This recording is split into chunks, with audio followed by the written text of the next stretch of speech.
let's take a peek inside my music room. So my music room is a 5th bedroom here in the house.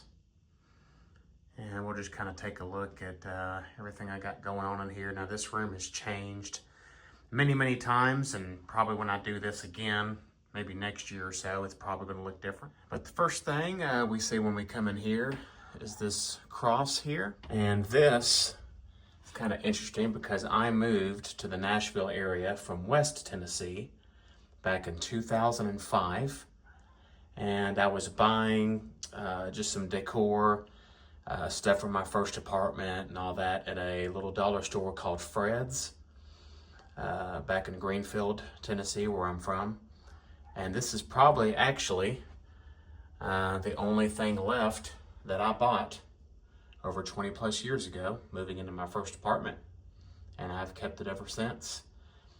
And I thought, since I moved to the Nashville area to pursue music and adventure and just a new life, that I would keep this here, just as a reminder of that time period, and just trusting God and just starting my life off anew as I did.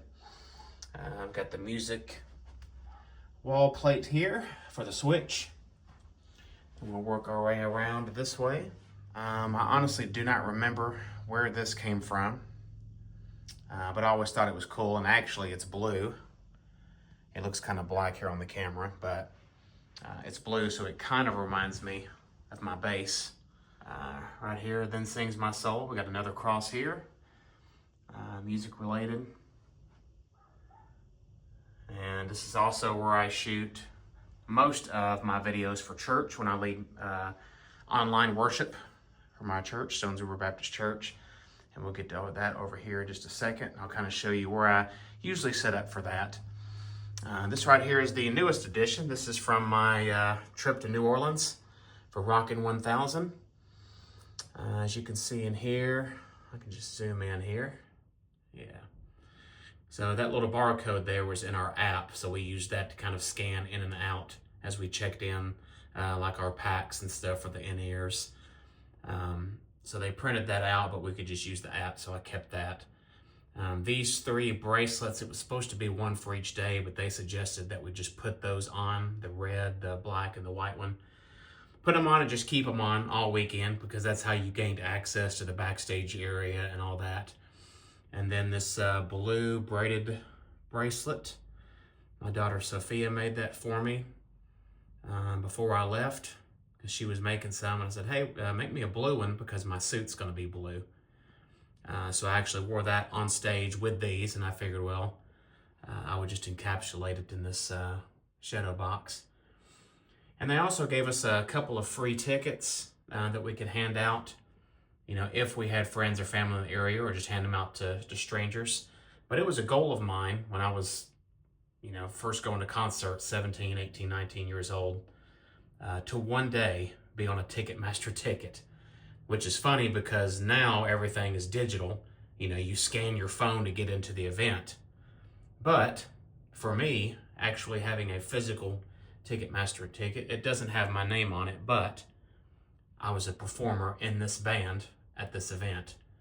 So I figured I would commemorate that, just to kind of show that you set goals for yourself, you never give up, you keep going, and you never know. You might be able to check that off your list one day, as I did. So we move up this wall. This is a picture of my wife in high school. I'm not sure if she was wanting to get rid of that picture, or she showed it to me one day. I said, I'll keep that. I'll just put it up here. So that's some inspiration for me as I'm singing and playing up here. And this Sing artwork, again, I don't remember where that came from, but I liked it. So I kept that up here. All right, up here, this used to be a freestanding award that I received. As you can see, it's had some damage. So it did hang on the wall like a picture, but it fell off in an apartment that I had years ago. It actually fell off the wall and it kind of broke. There was kind of like two slabs of glass held together at the ends, and as you can see on the ends, they're broken off. But this is where, let me zoom in here. This is where I was a finalist, a vocal finalist for Fashion Rock Holiday Fest. And that's the little tag that I had. That's in 2004. I was one of 6 finalists out of a couple thousand people for this event. And you might be wondering, what is Fashion Rock exactly? Well, some of you may know who Lou Pearlman is. He was the guru that put together NSYNC and put together Backstreet Boys. And this was kind of at the tail end of that. Of course, 2004, he ran a talent competition, kind of like an American Idol, type deal. America's Got Talent, that kind of thing. But they had acting, they had dancing, they had comedy, and they had singers. So I signed up as a singer. Got selected, went down there in 2004. Did my audition. They called me on stage to actually perform, and it was like a 30-second performance or so. It wasn't that long, but it was on the Fuse Network, so it was on television in 2004. I was 21 years old. This was in December, and it was in Orlando, Florida, at the Marriott World Center. First time on an airplane. I flew from Nashville to Orlando, so that was a cool adventure. Really cool experience. They promised a lot, as they do, in acting and music. They're like, oh, you call this person back and we can get you started. And it was one of those kind of things. I'm not going to say it was 100%, a scam, but I don't think anybody got their career launched from these events. I think it was just another way for Lou Pearlman to make money off people. And of course, he's infamous for all of his pyramid schemes and all the Ponzi schemes that he got involved in. Of course, he eventually got arrested and sent to prison for that, for stealing money. And I think he died in prison, but that's the story behind that. He was running Transcontinental Records at the time, Transcontinental Airlines, a bunch of kind of, scammy businesses or whatever. And of course, he's famous for kind of screwing over NSYNC and the Backstreet Boys out of their money and their rights, and they went to court and sued him. And so all that kind of stuff happened, just shortly before I did this event. So I did meet Lou Pearlman. They had like some after parties in the evenings where you could go dance and hang out. And so I did meet him there. Seemed like a nice guy, but there's that. Work our way down to this corner. These are my Josie Music Awards. That's the first one from the 10-year anniversary, the 10th annual EP of the Year, Rock Pop Rock. I'm Fine, How Are You, 2024. This is the one that I won last year. Get the reflection out of here. The 11th annual Song of the Year, Rock Metal Individual Alumni Ghost. So this was 25 from last year. So those are two of my proudest achievements there. And this cross was actually gifted to the family, I believe when Dylan passed away. And so we had this, and I kept this over here with all the awards here. Of course, that's the greatest award that any of us can ever receive, is eternal life through Jesus Christ. So I figured this would be the perfect place to display that. These are my 2 World Songwriting Awards. World Songwriting Awards, Best Rock Song, Goodbye. That was in the spring of 24. And then the fall of that same year, Almost Gone, Best Music Video. Of course, that's the one that was at the fake Graceland that I shot. So I've got those 2 there. And then this little gold star here is my bass player in my worship team at Miracle Baptist Church, Logan Runger. He gifted me this upon my departure there. Thank you, Spencer, for your love and leadership. NBC Music Worship Team, April 24th, 2022. That was my last day at Miracle, so he gifted me that. Before I got into music ministry, 2014, 2015. I went online and filled out application and bought the license to be ordained. There's an honorary religious title, Minister of Music. And you know, the most interesting thing about these ordination certificates and becoming ordained through this organization is actually the date, August 24th, 2015. So August 24th of 1997 was actually when I was baptized. Funny story for me, of course, I was always really, really nervous, so I was going to do it weeks beforehand, but they would do the invitation song, and I would be incredibly nervous. And then I would wait. I was like, okay, I'm going to go. No, I'm not. Okay, I'm going to go now. No, I'm not. So finally, August 24th, 1997, I decided, okay, I'm doing it today. I've got to stop being scared, and I'm just going to go up there. They did the invitation hymn. I didn't do it. Extremely disappointed in myself for being so scared. So as the pastor was shaking hands when we left, I walked up to him and I shook his hand. He's like, hey, Spencer. And I said, is it too late for me to be saved? He said, no, absolutely. It's never too late. Hey, everybody. He starts yelling out to everybody in the parking lot, Spencer's getting baptized. So people were getting in their cars. So people got back out of their cars. Everybody went back into the church. And I stood in front of the church, made my profession of faith, got baptized right then. So yeah, he made it a point to make sure, oh no, we're doing this right now, which is pretty amazing. And I love telling that story.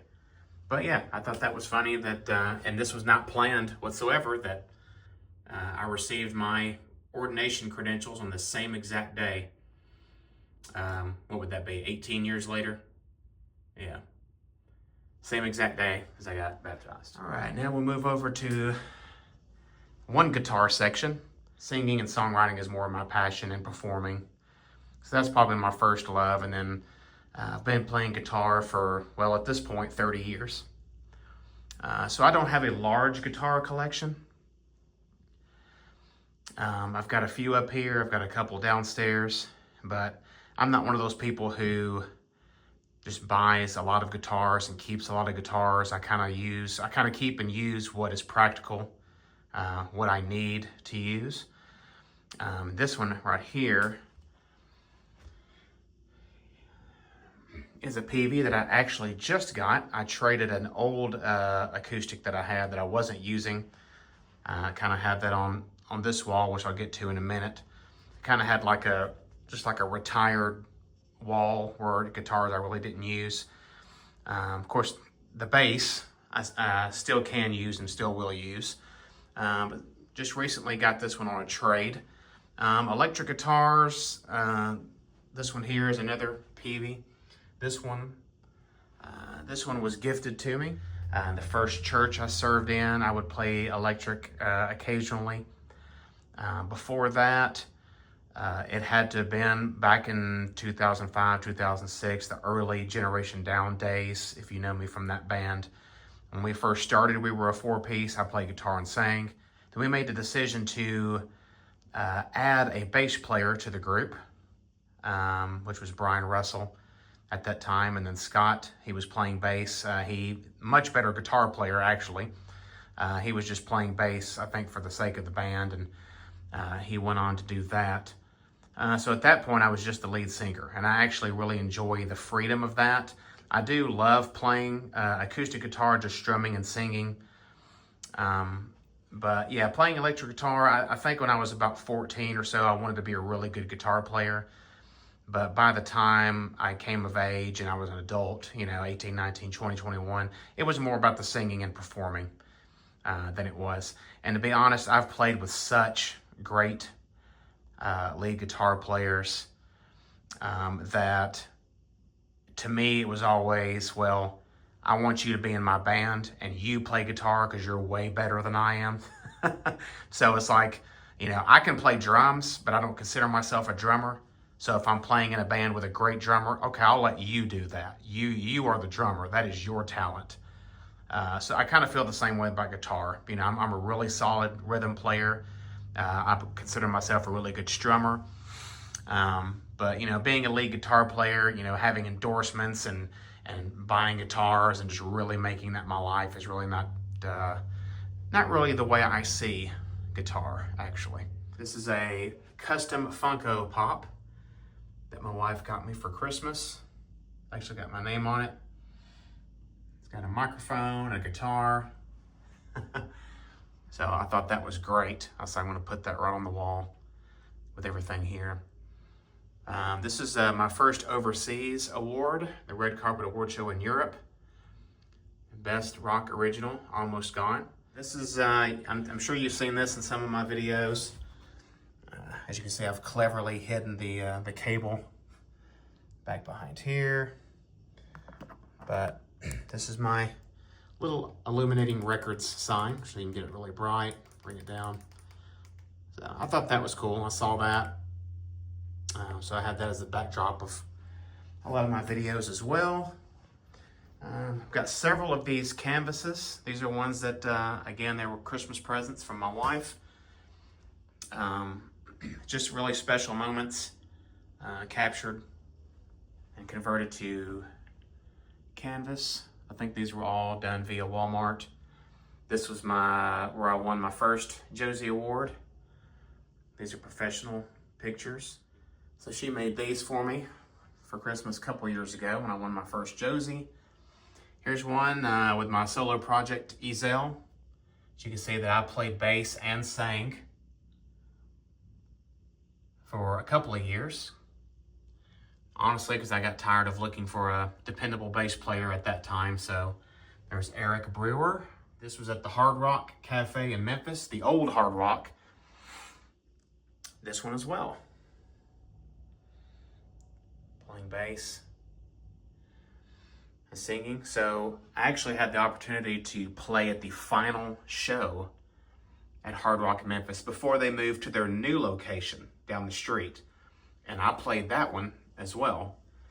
But Sophia was on the way and she was due that month, and I knew for sure if I played that show in Memphis, I would get a call from my wife saying that she was in labor and I was not going to take that chance.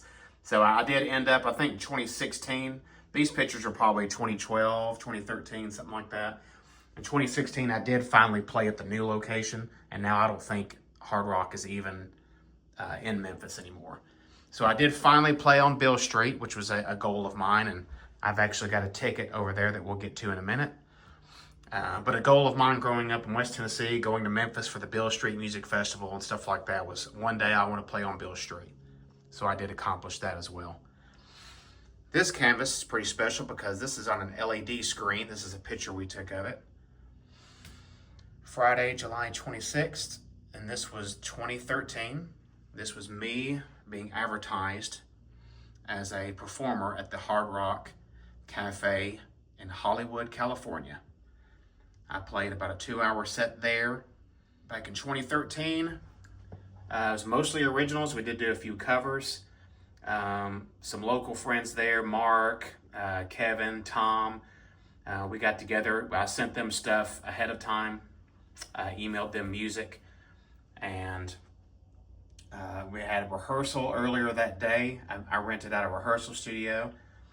And we played in front of, it was at least a couple hundred people. I met people there from the UK, of course, from the California area. I mean, people from all over. I signed a few autographs from people that were there because it's such a touristy place. You're right there on Hollywood Boulevard, the Walk of Stars there. The Chinese Ramen Theater was all right there, so that was pretty amazing. Really, really cool thing, and that entire trip also is documented on my channel. You might have to scroll back to my videos quite a bit, but I've got a 3-part video of that whole trip of me playing at the Hard Rock, some clips of the rehearsal studio, some clips of the other open mics and stuff I did while in the area, because we were probably there almost a week just playing different. I picked up different gigs, a couple in San Diego, and then a couple in Hollywood, so that was pretty awesome. Last thing on this wall, forever grateful. This is when I stepped down as music minister at Miracle Baptist Church. I thought this was very important to keep in this room as well, amongst musical accomplishments, because this was a really big one for me. I loved my music team and my really, really good friends at Miracle. It was a hard day leaving there, but very thankful to be at Stones River, and just the huge blessing it's been just serving in ministry over the last 10 years. This was a gift to me, and I asked everybody to sign it because it was just given to me blank. And I said, I want everybody to sign it and just leave a message. Not only are they saying that they're grateful, but I was extremely grateful as well. Right here, again, more musical decor that I don't remember where I got it, but these are wooden. As you can see, it did fall one time and broke, but I glued it, so that's really cool. Thought these were cool, and again, yeah, these have been here, they've been over there. There's, I'm always moving stuff. I kind of like the setup I have right now, but again, it's probably going to change. As we make our way around, you'll notice how empty this wall is. See, we zoom all the way out. You see how empty this is. And the reason for that is I used to have a green screen. It was like a curtain that came straight down. So this corner wasn't even being used. So it was just a big green curtain that came straight down. And I used that for music videos like Never Ever, Believe, Winter. There's several that I used it. And then even for my videos for Stones River, for Sunday night worship, if I needed a green screen, I'd use that. But the problem was it kept getting wrinkles in it. Depending on how tight you could get the curtain, you could still see the wrinkles, and then the light would be flashing on it. So in the video, you'd have to turn up the strength of the green screen effect. But if it went too high, then it ended up, making my hair disappear, and you could really tell. It just made it look more fake. So it was really hard to balance all that. So I kind of needed to paint in here anyway, because the paint was when we originally moved in the house almost 10 years ago, and it was dark, and I wanted to lighten it up. So I said, you know what? I think I might just paint the walls in here green, except for this one. I left this as an accent wall. So this was the original color on this wall and that wall, and then these walls were like a darker brown. If I can find an older picture, I'll insert that here in the video. That way you can see what it did look like. So I left this one brown just as an accent. And if you watch any of these Sunday night worship videos, you might notice the half brown, half green. That's because the camera is usually about right here, and that's where I'm framed in the shot. But anyway, so I said, you know what? Instead of using the curtain, I'll just paint the whole room green, and then I can just point the camera in here. When I do my color grading, I just turn up the vibrance, turn up the saturation, turn down the highlights, and make this a lot greener, because it's kind of like an olive green, but it works. So it makes it more of a natural green when I do the color gradient, so I don't have to worry about the curtain anymore. The only thing I do regret not doing, you see this glare from the window here? I probably should have used flat paint in here. This is semi-gloss. So when I have my lights, which we'll look at here in a minute, when I have those shining on me, I gotta be careful that there's not glare like that behind me, because then it's just as bad as the wrinkles. It's gonna show up on camera, so. All right, this other wall here. We'll start with my bass. This is the one that I'm playing over there, as you saw. That's my Squire P bass. I've thought about through the years at least buying one more bass. I honestly paid like $100 for this off of Facebook Marketplace back in 2012 maybe. So I've used it to record, a lot of the recordings that you've heard that I've produced with me playing bass. This is the bass that I'm playing. And I've played other people's bass guitars that were They felt a lot better action on the neck. So, I mean, to be honest, this is kind of like, yeah, I have a bass, you know, that's kind of it. But a real bass player would have much better equipment than this. But it gets the job done. Like I said, I've played numerous shows. I was bass player and singer in my band for about 2 years. And this is the only bass that I own. So it gets the job done. And I've had it all this time. This violin here was bought at like a yard sale store. It was more so of almost like it's borderline a toy. You can play it, but it doesn't stay in tune. So it's more of a wall decoration at this point. When Sophia was younger, we thought maybe she might want to play on that. And interested, but it sat in the closet for years, and I just decided to put it up in here. This was my grandmother Peggy's ornament. I got this for her for Christmas one year. And when she passed away, I brought it back here. This guitar, as far as history, is probably the most special. This is not my first guitar. I think this is my third. My first guitar was a harmony. It was a harmony. It came from a Fingerhut catalog, if anybody remembers those. Almost like, you know, the 90s version of Temu. So this is probably the last guitar that my dad bought me before he passed away. He passed away when I was 17, almost 18. So my first guitar, I think, was solid black. I think it was a harmony. The second one I know was a harmony because it was a sunburst. So you had the orange with the black fringes. And that's the one I really learned on.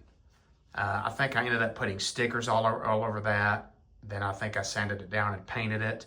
And to be honest, I don't know what happened after that. I got rid of it. I kind of wish I still kept it, but at least I have this one. So I know this was my third one.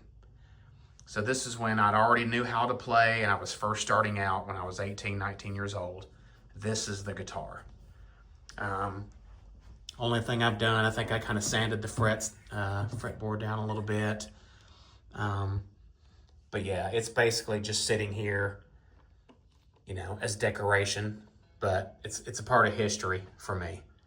Because my dad did buy this for me. It's black with the shiny pearl pick guard. Reaper Rose, I drew this. This was, when I first started, it was kind of like a stage name I put under like a moniker underneath some of the stuff that I was doing. That didn't last long, a couple of years, but, so there's that. All right, and this keyboard. So this is something else. This was my grandmother's keyboard. It was working. I think the power supply went out, so I would need to get a new power supply to plug into the wall.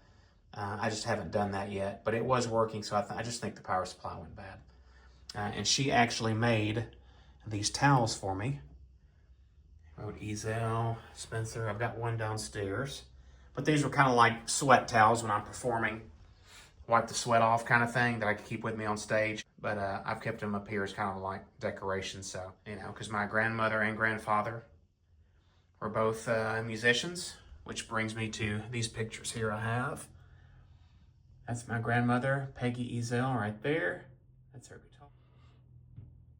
That's her guitar there that her, I'm assuming that's her friend is holding. I'm not sure who that is. Above that, it's a picture of me at the Hard Rock Cafe in Memphis. So that's my grandmother, and then here's my grandfather, Eugene Ezel. Or Gene Ezel, as he was affectionately called. Him playing guitar with a buddy there. I think he's actually playing a fiddle, who it looks like. I'm not sure who that is either. So, here's some more canvases that my wife got me for Christmas this past year. This is when I won my second Josie Award. Ghost won Song of the Year. So she got me these, and I put these on here, so really, really nice. Really good quality, too. Really good quality. And I love the canvas art. All right, these two things here. So Got to play at the Hard Rock Cafe in Nashville many, many times. So this was, I think this might have came out of the Nashville scene. This paper, this is a little flag that Hard Rock, put in the burgers or whatever, so I kept that. And complimentary entry for one guest, so it was kind of like a free pass there. And here's the tickets they gave us to sell, so I figured I would keep that.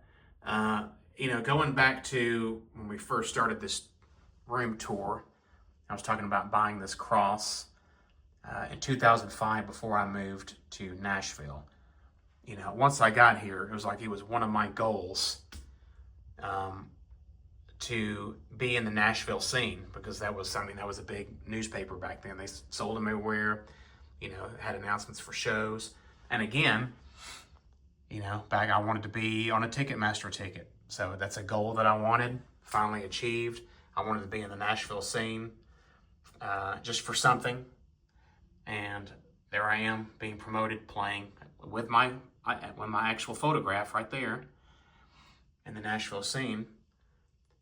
But then even going further back, as a teenager, one of my goals was to be in the Memphis Flyer. So the Memphis Flyer was similar to the Nashville scene. It was just a newspaper, they handed out all over town that had all the lists of people performing, and and I always wanted to be in the Memphis Flyer and perform on Beale Street. So this is the Memphis Flyer, Hard Rock Cafe, Spencer Ezell right there, with the Mike D's band, and here's the tickets for that. Ezell, SpencerEzell.com, Hard Rock Memphis, September 1st, 2012. So it's little things like that from my childhood when I first started, and everything is brand new, and you're so excited to, see these bands, and I'm pursuing music myself. So one day I want to do this, or one day I want to do that. And these are just little reminders, to some people it may not be a big deal. It's like, oh yeah, I've played there, but to me it was like, I'm still, that 14-year-old kid, just, that's what I'm wanting to pursue. And then there's proof, even if it's just a small newspaper clipping, there's proof that, hey, I had a goal, that I wanted to do that, and I didn't give up, and I just kept going, and then I did it. So it's just another achievement that I'm proud of. I've got a few autographs here, not many. I'm not a really big autograph collector, but some of these have stories, if you are a rock music fan. So here's Richard Patrick from Filter. He's the lead singer of Filter. And this one is tied to this one as well. That's Robert Deleo from Stone Temple Pilots. That's their number 4 CD jacket. So Robert Deleo and his brother, Dean Deleo, you can see that, from Stone Temple Pilots, they did a side project with Ray Luzier, who's the drummer for Korn, I believe he still is. They did a side project in between STP albums with Ray Luzier and Richard Patrick as the lead singer in a band called Army of Anyone. And they played at Exit In, which again was pretty awesome, because I've played at Exit In, and I was playing at Exit In around the same time period. This would have been 2006. So my favorite band growing up was Stone Temple Pilots. So to see Robert and Dean Deleo play the same stage as I was playing at around the same time was pretty amazing. So I got these autographs. I guess we'll hop over to this one first. So I had seen Stone Temple Pilots at Mud Island Amphitheater for the first time in 1999. My mom bought me a ticket. STP had just gotten back together after a hiatus, and they released a number 4.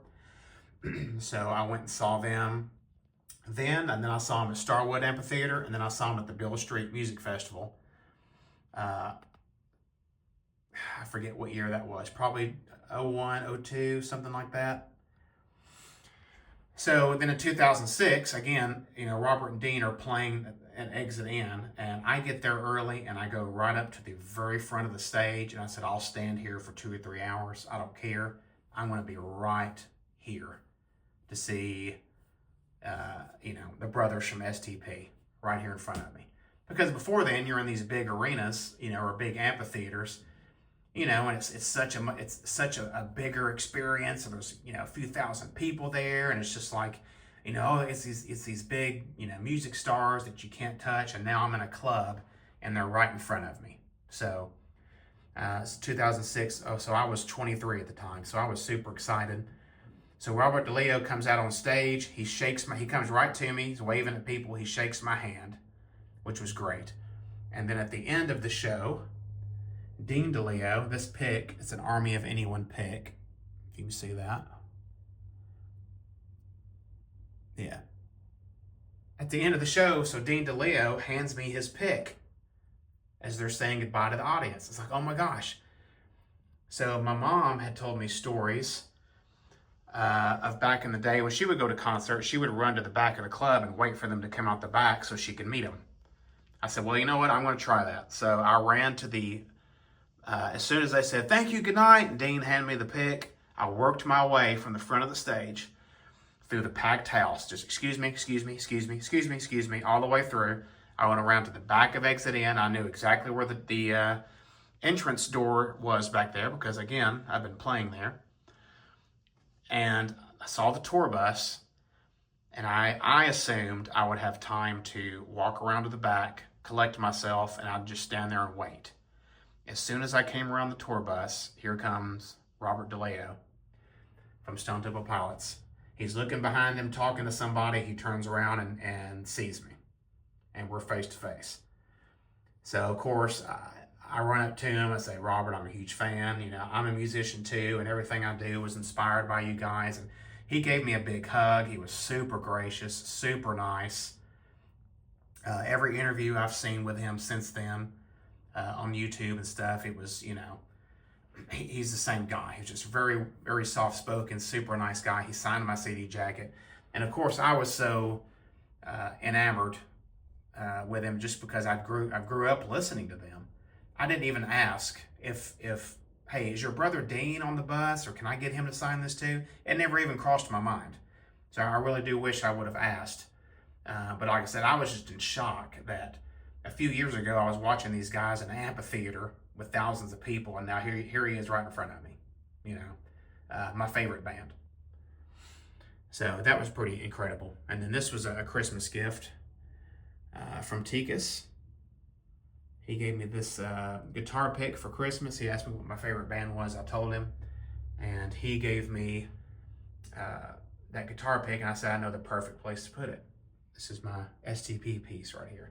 But going back, after I met Robert, I went around to the second bus, and there was a group of maybe, 8 to 10 people kind of huddled around Richard Patrick. He wasn't shaking hands or anything. He said he was sick. He didn't want to get anybody sick, but he did sign this for me. I was a pretty big Filter fan, especially the songs on this record. The first one, it was okay, but I think I was a pretty big fan of this record a few years prior to this, so he signed that for me. This is from Tonic, Emerson Hart. This was at Mercy Lounge in Nashville. I found out Emerson Hart was going to be playing there. And it's funny, there was another guy, I think his name was Jeremy Lister. He was performing there, and he looked similar to Emerson, so I saw him come in. And I was like, oh, maybe that's him, because I was looking the whole time. I'm like, where is Emerson Hart at? So I was looking around for him, and looking. I saw Jeremy Lister come in. I believe that was his name. And then he actually got on stage and played. I was like, oh, okay, so that's not Emerson Hart. So I'm kind of sitting at the bar area, just kind of, my back is to the bar, and I'm looking towards the crowd on the stage. And at one point, I'm just kind of hanging out, and I think I'd met some friends there that I already knew, and we were talking, whatever. So at one point, I turned around to my right, and there's Emerson right there. Sitting right next to me. So I was like, oh my gosh, Emerson Hart. And he's like, hey, and he, again, super nice, shook my hand. I already had the Sharpie and the CD jacket with me, and he signed that for me. So that's a cool story. Now this is a pretty funny story. This is Jada Pinkett Smith, an actress and vocalist for Wicked Wisdom. And you might be thinking, what is Wicked Wisdom? There's Jada right there in the middle. And this was at a club called City Hall in Nashville. So my buddy, Chris Pruitt, Augie Joe, he had an extra ticket to go see Seven Dust. And I want to say it was Seven Dust, Non-Point, and Wicked Wisdom. I think Scott Moore in Generation Down told me, yeah, Wicked Wisdom, that's Jada Pinkett's band. I was like, really? Like, yeah, she's in a metal band. You know, nobody knows that. Everybody knows her as Will Smith's wife, you know, or an actress. They don't know that she's like she's a singer for a metal band. I'm like, that's interesting. So they had these little cards they were handing out. Well, that's actually the back of a ticket stub, but there's a card there. So her bass, I don't know if there's a bass player, this guy here on the left. Yes, it is a bass player. So at the time, LaJohn, the lead singer for Seven Dust, he had his hair cut short. So he looked really similar to this bass player. And it was darker in the club, so I went to the merch section, and I saw him standing there. And I was like, oh my gosh, I'm a big fan, and I just wanted to meet you, and I don't know I think maybe I had my Seven Dust CD jacket with me. I said, I just want you to sign this, or whatever. And he was like, man, I'm not John, or I'm not him. And I was like, oh my gosh, I'm so sorry. I confused him as the lead singer of Seven Dust, but now he was the bass player for Jada. So I apologized, and I felt kind of ridiculous. But then after that, I think I shook his hand, or I was like, sorry, and I turned to my right. And there really wasn't a lot of people at the merch stand, and Jada Pinkett Smith was just standing there. I don't know if she was talking to a couple of people, I don't remember, but there wasn't like a crowd around her, and she was standing there, and I just said, Jada, hi, and she was, again, super nice, hey, gave me a hug, and I just remember her being really small. I don't know how tall she is, maybe 5'1", 5'2", maybe, I don't know, but, small framed, short. She gave me a big hug, and then she signed this for me. And I remember Generation Down having a photo shoot not too long after this. And we went to a sushi place to eat. And I saw the Oscars on the TV in there, and I saw Will and Jada.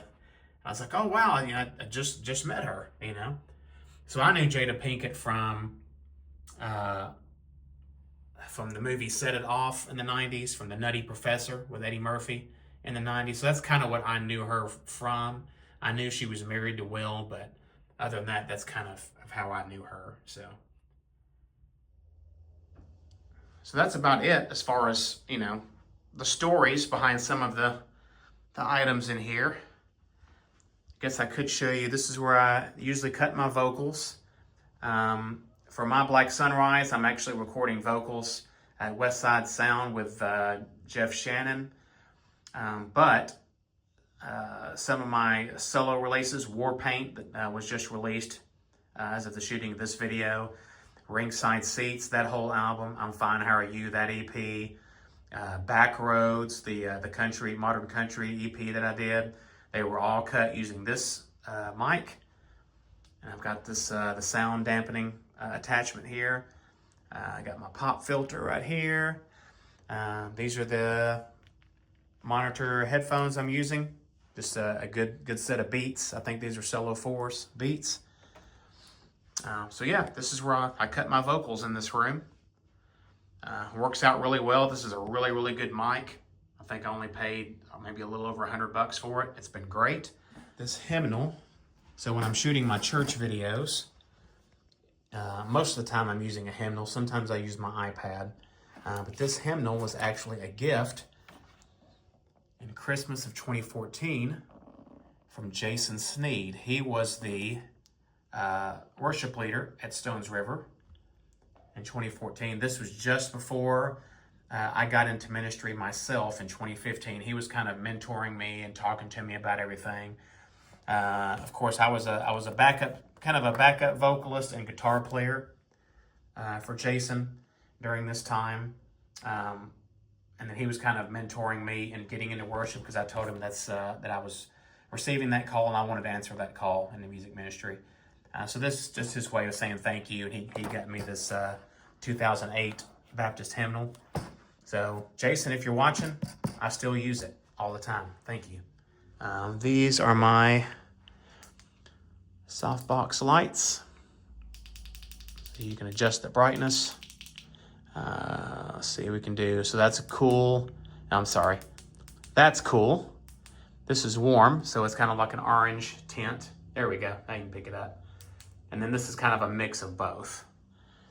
So usually I have the mix on here. This one's not plugged up at the moment, but usually I have the mix on here, and then I have a warm kind of facing up, kind of illuminating the bottom part.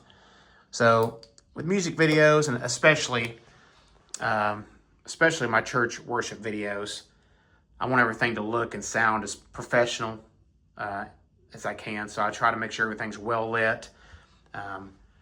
Make sure I try to use my mic and have the best sounding vocals that I can get as well. I used to have these displayed, and then the frames on them are broken. So I might reframe them one day. I've just got to figure out where I would put them. But this was my first band upon turning 18 years old. Cold Shoulder.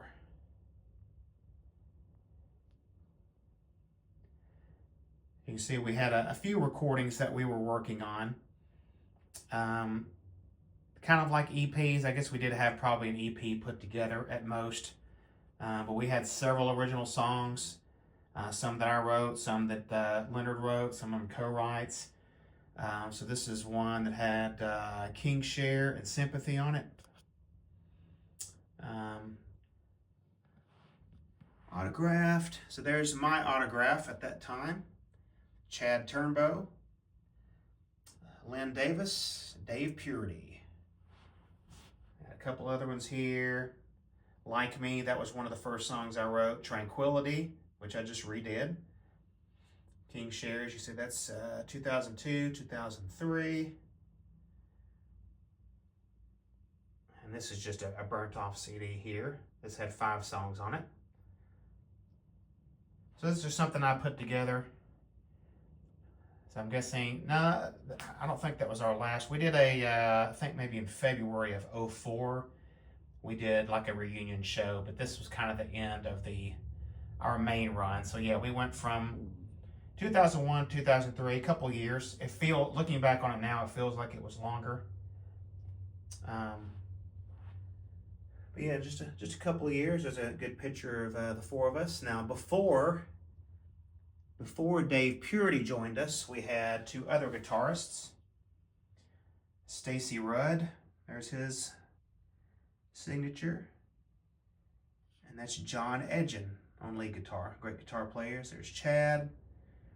There's yours truly with the pleather pants and all. Okay, there's Leonard. Okay, and there's this was Stage War. So this was in Jackson, Tennessee. I can't remember the name of that place. It might have been was it the Fuse Box? I'm not sure. But this was Valentine's Day of 2002. So as you can see, I signed it Reaper Rose because that was kind of like a stage name I was going for at the time. That didn't last long. So there's a good picture of all 5 of us. And then when Stacy and John left the band, that's when Dave came in. This was at a place in Union City called Dots. I think this might have been when we played New Year's Eve there. So there's me with the long hair and a shirt that you'll never see me wear again. Boogie Woogie Entertainment. Okay, March 1st, 2003, National Guard Armory. So these are just kind of flyers here. They have newspaper clippings of our performances, benefit concert. There's me with my hat, my purple hat. I got that on Bill Street at a place called Strange Cargo. That was the name of the shop. Cold Shoulder, benefit concert. Stage Wars 2002. Rockfest Summer Jam 2001. Aiden Nachowski, Trimble. So yeah, just kept some of this stuff. But I thought it was cool to kind of display it. But like I said, it's been in the closet, so I need a new frame. All right, now going back to Fashion Rock. I did keep some stuff from that. So this was kind of when they say that you got callbacks, and I used that lightly. Hey, this is Gig Records, email us, keep in touch. Yeah, okay. Yeah, talent callback sheet. This is people that would call you back. The modeling agency, the Herd agency. I think I did call some of these places, and it is what I expected it. It's just, yeah, we'll get back in touch, whatever. Like I said, I think it was just a way for some people to make money, but I will say it was a great experience. It really, really was. I think this is my hotel, Tower 2, floor 9, room 63. Yeah, so that's where I stayed. This is the shuttle from the airport to the Marriott World Center. This is a letter that my brother / uncle, my brunkle, Jeremy Ezar, wrote me, just telling me he was proud of me and congratulations and good luck. And so I did keep that, Jeremy. This is kind of like I guess a brochure for the World Center. And these are just some pictures of, some of the resort, which it was beautiful. It really was. There's me, 21 years old. This is the face you make when you get off the airplane for your first ever flight.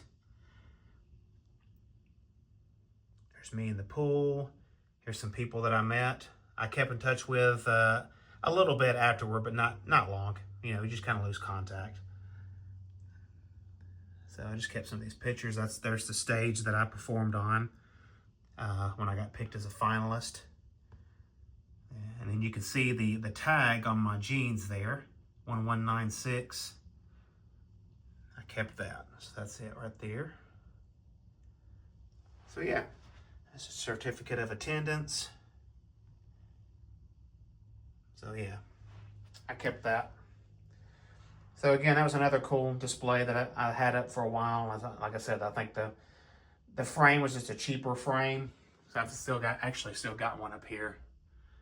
They need to be reframed, and I just put them up there, and I just have it. And as you can see, I have much more important things on the wall now, but I guess I probably could put them there. But at some point, it's like, you can't hang up everything, so. And downstairs, here's just a quick look at my Gretsch acoustic guitar. Play this one often, keeping it downstairs. So my grandmother had left a small amount of money for me when she passed away, and I decided to buy this guitar with it. And my stepdaughter Abby had a Cricut machine that she made.